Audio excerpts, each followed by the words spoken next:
നമസ്കാരം, ഞാൻ നിങ്ങളുടെ വരുൺഗോപി.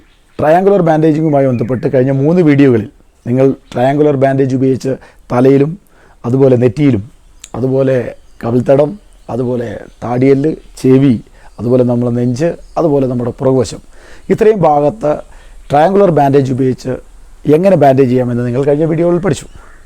ഇന്ന് നമുക്ക് അതേ ട്രയാങ്കുലർ ബാൻഡേജ് ഉപയോഗിച്ച് ഷോൾഡറിൻ്റെ ഭാഗത്ത് എന്തെങ്കിലും ഇഞ്ചുറി പറ്റിക്കഴിഞ്ഞാൽ എങ്ങനെ ബാൻഡേജ് ചെയ്യാം എന്ന് പഠിക്കാം. ഇതിന് സാധാരണ 2 രീതിയിലാണ് ചെയ്യുന്നത്. ആ 2 രീതി നമുക്ക് പഠിക്കാം. ഏതായാലും കൂടുതലൊന്നും പറയുന്നില്ല, വീഡിയോ കാണാം. ഷോൾഡറിൽ ബാൻഡേജ് ചെയ്യുന്ന സമയത്ത് ശ്രദ്ധിക്കുക, നമ്മൾ ആദ്യം ഇതുപോലെ നേരെ ഫോൾഡ് ആക്കുക. നേരെ ഫോൾഡ് എങ്ങനെയാണ് ആക്കേണ്ടതെന്ന് ഇതിന് മുന്നിലുള്ള വീഡിയോയിൽ പറഞ്ഞിട്ടുണ്ട്. നേരെ ഫോൾഡ് ആക്കിയതിന് ശേഷം അതുപോലെ എടുത്ത് ഷോൾഡറിൻ്റെ ഉള്ളിലൂടെ എടുത്തത് ഈ കൈയുടെ ഇവിടെ നമ്മൾ റീഫ് നോട്ട് അഥവാ ഡോക്ടേഴ്സ് നോട്ട് എന്ന് പറയുന്ന കെട്ടി കൊടുക്കുന്നു. കെട്ടുന്നത് ഈ കെട്ടും ഇതേ ചാനലിലുണ്ട്, നിങ്ങൾക്ക് കാണാവുന്നതാണ്. പിന്നെ ബാക്കി വരുന്ന ഭാഗം അവിടെ ഇത് വെക്കുക. നോക്കാം, ഇങ്ങനെയാണ് ഷോൾഡറിൽ നമ്മൾ ട്രയാങ്കുലർ ബാൻഡേജ് ചെയ്യേണ്ട രീതി.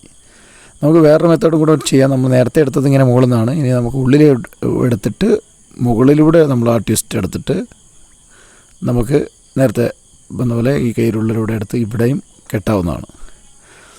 പക്ഷേ എൻ്റെ അഭിപ്രായത്തിൽ ആദ്യം ചെയ്ത രീതിയാണ് ഏറ്റവും നല്ലത്. അതാണ് കൂടുതലായിട്ടും നമ്മൾ ഷോൾഡർ ബാൻഡേജായിട്ട് ഉപയോഗിക്കുന്നത്. അല്ലെങ്കിൽ ട്രയാങ്കുലർ ബാൻഡേജ് ഉപയോഗിച്ച് ഷോൾഡർ ബാൻഡേജിന് ഉപയോഗിക്കുന്നത് അതാണ്. ഇതേ രീതിയിൽ കിട്ടും. ഓക്കെ, ട്രയാങ്കുലർ ബാൻഡേജ് ഉപയോഗിച്ച് നമ്മുടെ ഷോൾഡറിൽ എന്തെങ്കിലും മുറിവ് പറ്റി കഴിഞ്ഞാൽ ബാൻഡേജ് ചെയ്യുന്നത് നിങ്ങൾ പഠിച്ചു എന്ന് വിശ്വസിക്കുന്നു. ഇത്തരത്തിലുള്ള സേഫ്റ്റി ടിപ്പുകളും റെസ്ക്യൂ ടെക്നിക്കുകളും അതുപോലെ റെസ്ക്യൂ വർക്കുകളും അതുപോലെ സോഫ്റ്റ് സ്കില്ലുമായി ബന്ധപ്പെട്ട വീഡിയോകളും കാണാൻ ചാനൽ സന്ദർശിക്കുക. നിങ്ങൾ ആദ്യമായിട്ടാണ് ചാനൽ സന്ദർശിച്ചതെങ്കിൽ ഈ ചാനൽ ഒന്ന് സബ്സ്ക്രൈബ് ചെയ്യുക. കൂടാതെ നിങ്ങളുടെ വിലയേറിയ നിർദ്ദേശങ്ങൾ കമൻറ്റ് രൂപത്തിൽ താഴെ രേഖപ്പെടുത്തുക. വീഡിയോ കണ്ടതിന് നന്ദി. Thank you very much. Have A nice day.